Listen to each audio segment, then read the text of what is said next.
आई exercise 12.2 में question number 7 solve करते हैं। 12 सेंटीमीटर रेडियस वाला एक सर्कल का कोई कॉर्ड सेंटर पे 120 डिग्री का एंगल सबटेंड्स करती है, तो हमें कॉरस्पॉन्डिंग सेगमेंट का एरिया निकालना है। पाई की वैल्यू हमें 3.14 लेनी है और √3 के लिए हम 1.73 यूज कर सकते हैं। आइए इस क्वेश्चन का सॉल्यूशन करते हैं। हमने एक सर्कल लिया है जिसका सेंटर O है। क्वेश्चन में दिया हुआ कि कोई कॉर्ड AB, यहां पर जो कॉर्ड है वो AB सेंटर पे 120 डिग्री का एंगल सबटेंड करता है। तो सेंटर पर जो एंगल बन रहा है theta is equal to 120 degree है। क्वेश्चन में रेडियस दिया हुआ है R is equal to 12 centimetre, यानी OA की लेंथ टोटल 12 सेंटीमीटर है। इसी तरह OB भी रेडियस है और उसकी भी लेंथ 12 सेंटीमीटर है। हमें इस क्वेश्चन में कॉरस्पॉन्डिंग सेगमेंट का एरिया निकालना है। तो AB के द्वारा जो सेगमेंट बन रहा है हमें उसका एरिया निकालना है, यानी कि इस माइनर सेगमेंट का एरिया निकालना है। Radius is equal to 12 centimetre, theta is equal to 120 degree, area of the sector of angle theta. Theta angle के सेक्टर का एरिया निकालने का फॉर्मूला है theta upon 360 into pi R square. Hence area of the sector OAPB। हम इस पूरे sector OAPB का area निकाल रहे हैं। एरिया निकालने के लिए फॉर्मूला है किसी सेक्टर का theta upon 360 into pi R square, और यहाँ जो सेक्टर है OAPB उसका एंगल यानी थीटा की वैल्यू 120 है, तो is equal to 120 upon 360 into pi की वैल्यू में 3.14 यूज करनी है, तो 3.14 इंटू आर स्क्वायर। रेडियस 12 है तो 12 का स्क्वायर। 120 से 360 3 टाइम में डिवाइड हो जाएगा, तो 3.14 into 12 upon 3 is equal to 48 into 3.14 centimetre square is equal to 150.72 centimetre square. अब हमने सेक्टर OAPB का एरिया तो निकाल लिया है, लेकिन क्वेश्चन में हमें सेगमेंट APB का एरिया निकालना था। तो इसके लिए हम सेक्टर OAPB के एरिया में से अगर ट्रायंगल OAB का एरिया माइनस कर दें तो हमें सेगमेंट APB का एरिया मिल जाएगा। तो अब हमें ट्रायंगल AOB का एरिया निकालना है। सबसे पहले हम एक परपेंडिकुलर ड्रॉ करेंगे। हमने एक परपेंडिकुलर ड्रॉ किया है OD, जो कि कॉर्ड AB को बाइसेक्ट करता है। इस ट्रायंगल का फिगर हम अलग से बना लेते हैं। OAB, O से हमने एक परपेंडिकुलर ड्रॉ किया है OD, जो कि AB को बाइसेक्ट कर रहा है।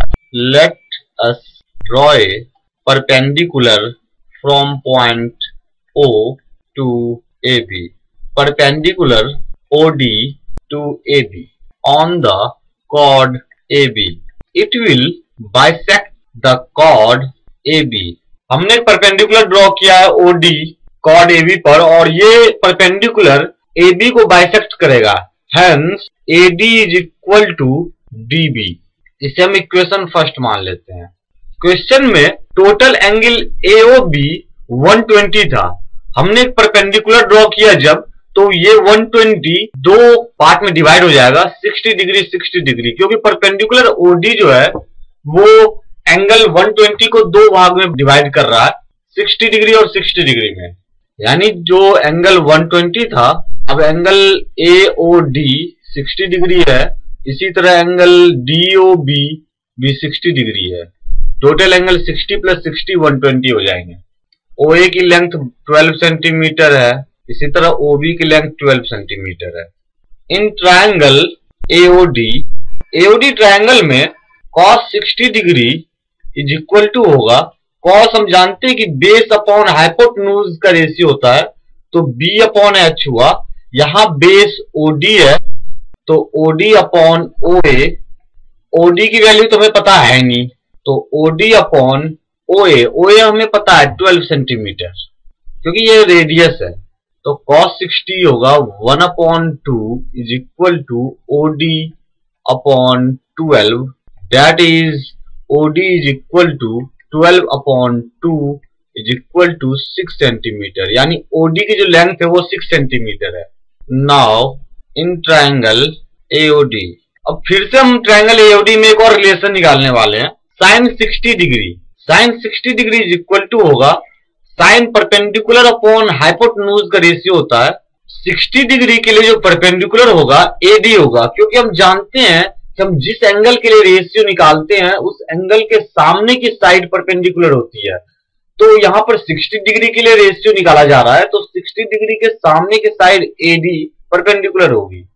तो AD upon OA is equal to AD upon 12, और साइन 60 डिग्री की वैल्यू होती है √3/2, that is √3/2 is equal to AD upon 12, that is AD is equal to 12 into √3/2 is equal to 6√3 centimetre.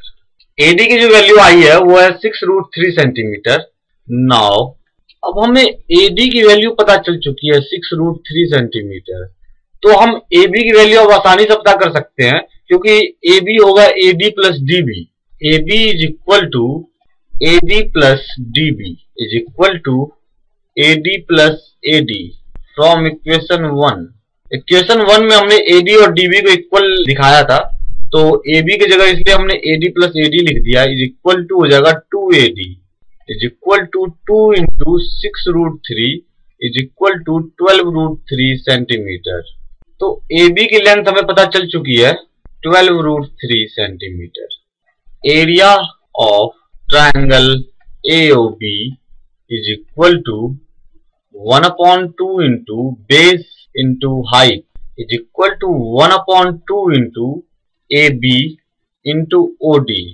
हम अपने फिगर में देख सकते हैं कि बेस AB है और हाइट जो है वो OD है, is equal to 1/2 into AB की वैल्यू 12√3 आई है और OD की वैल्यू 6 है, is equal to 36√3 centimetre square. Now area of the corresponding segment APB is equal to area of sector OAPB minus area of triangle AOB। Segment APB का area निकालने के लिए हम सेक्टर OAPB के area में से triangle AOB का area minus कर रहे हैं, is equal to 150.72 minus 36√3 is equal to 150.72 minus 36 into 1.73 is equal to 150.72 minus 62.28 is equal to 88.44 centimeter square. Hence, area of the corresponding segment is equal to 88.44 centimeter square.